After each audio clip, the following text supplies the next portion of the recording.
Hey guys, it's the Game Scientist, and today I'm going to be playing some surgery games. And I do have the face cam on because, well, I'm a little squeamish, so I thought it'd be funny to capture my reaction. The first one we're going to be playing is ingrown toenail surgery.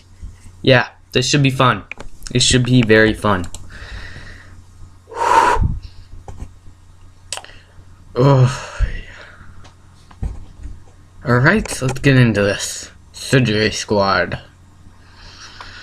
Hello, and welcome to Surgery Squad's virtual ingrown toenail removal. Well, thank I'm you. Dr. Jeff, you. and I'll be guiding you through this procedure today. Okay, Dr. Jeff. An ingrown toenail happens when the edge of the toenail grows down and into the flesh of the toe. That is disgusting. When this occurs, there is usually a moderate amount of pain, redness, and swelling around the toenail. An ingrown toenail is usually caused when extra pressure is applied to the toe due to shoes that are too tight or too loose. Improperly trimmed toenails, foot or toe deformities, injuries, and fungal issues can also be contributing factors. There are some ways to treat an ingrown toenail at home to relieve some of the pain, but remember that you should never attempt to remove an ingrown toenail yourself. Obviously. If you're a diabetic and have an ingrown toenail, it is recommended that you go to the doctor immediately. Now that you understand the causes of an ingrown toenail, let's put on our gloves and remove one. Okay. Our patient is ready, so let's begin by disinfecting the toe. Alright. Oh. Oh. It's like I'm giving him a tan.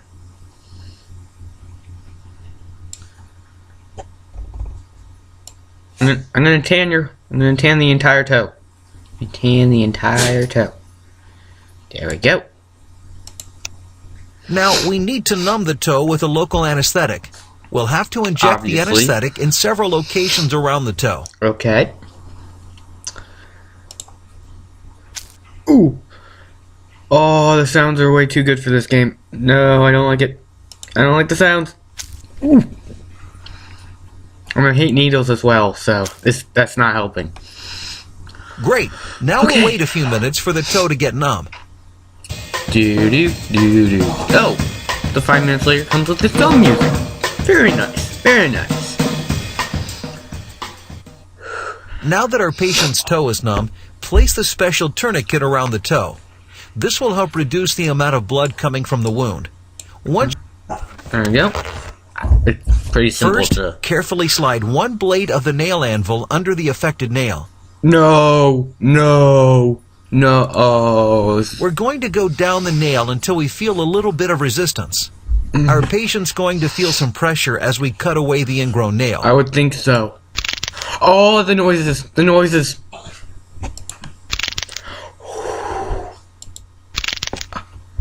Great. Oh. Take the forceps and carefully remove the ingrown nail.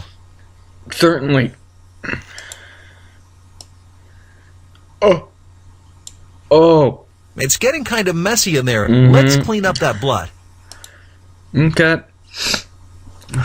See that small bit of pale yellow substance right there? Yeah, I'm guessing that's infection. It looks like the patient has a bit of infection in the toe. Yeah! Firmly squeeze the edge of the toe to get as much of that infection out as you can. Wait, what? Oh, this is gonna be disgusting. Sorry if I seem like a little sissy during this video, but this is really disgusting. That toe is starting to look much better, but we're not done yet. Sure is. Next, we're going to apply some phenyl acid to the wound. This will help ensure that the problem of ingrowth will not reoccur. When you're done inserting the acid, I'll remove the tourniquet and we'll finish up. Okay.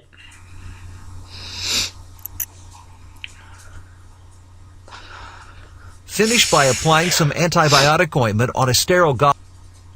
That's simple, dude. I can... Place it against the toe and wrap it in a gauze bandage. I'm not even doing anything. It's doing it for me. Fantastic job.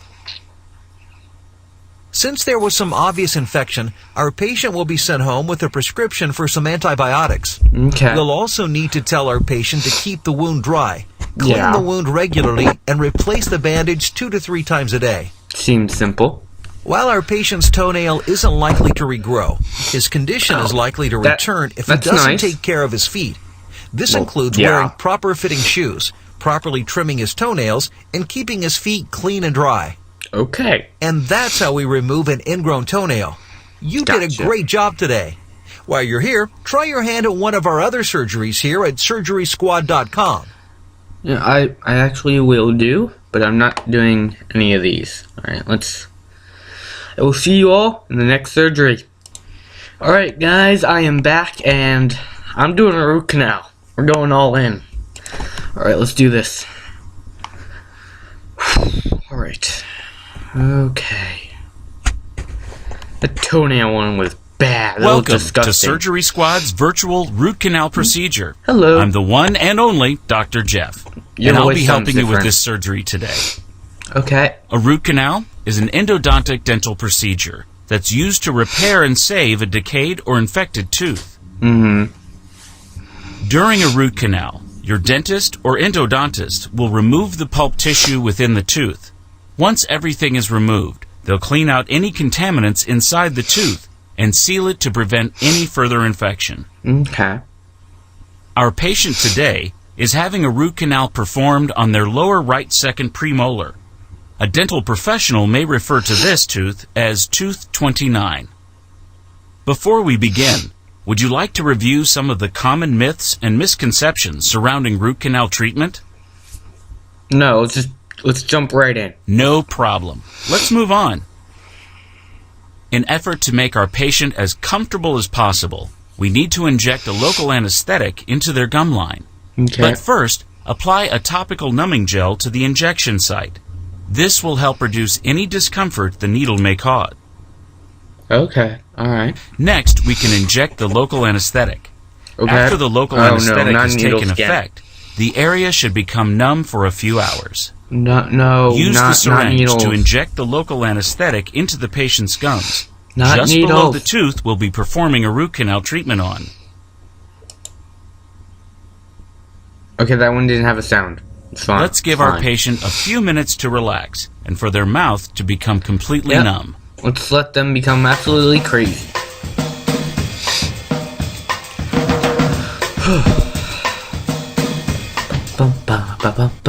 Now that the patient's mouth is numb, Hello. we can move on to isolating the tooth. Since our patient's saliva contains contaminants that we don't want getting into the tooth, isolation is a critical step during root canal treatment. To Okay. isolate the tooth, we need to punch a small hole into the rubber dental dam and place it over the tooth. Alright. Once the rubber dam is in place, put on a tooth clamp to keep it from moving. Alright. Next, we'll need to dry out the tooth as much as possible using our air-water syringe.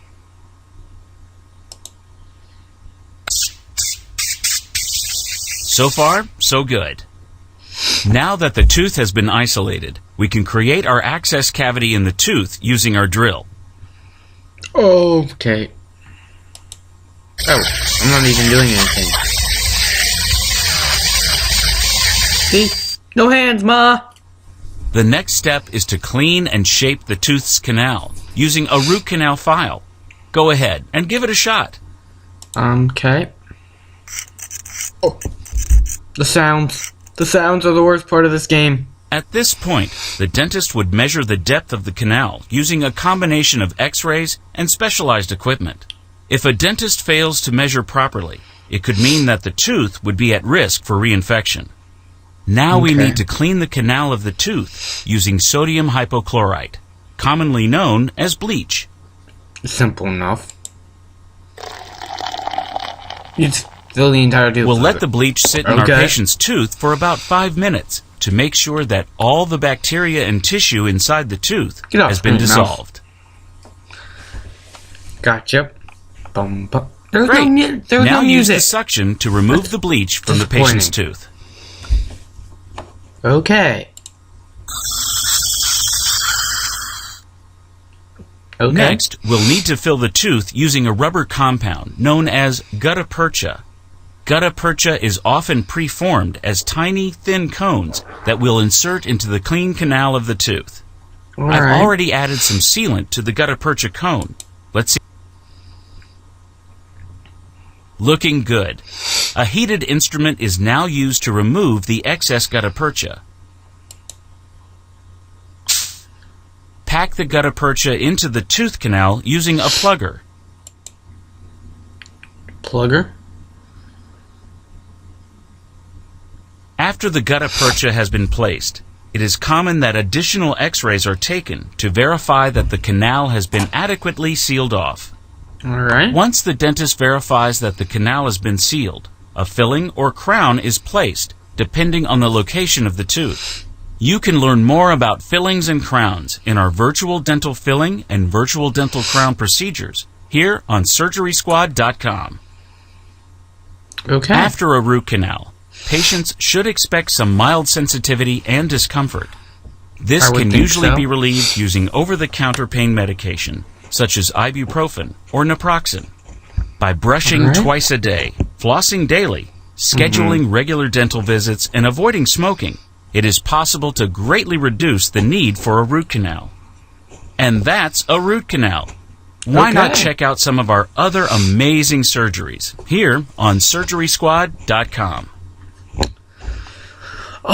No, I think I'm quite good. Anyway, guys, I think that is the end of this video. I can't handle anymore. I'm done. That's it. Alright, guys, I'll see you next time. Bye!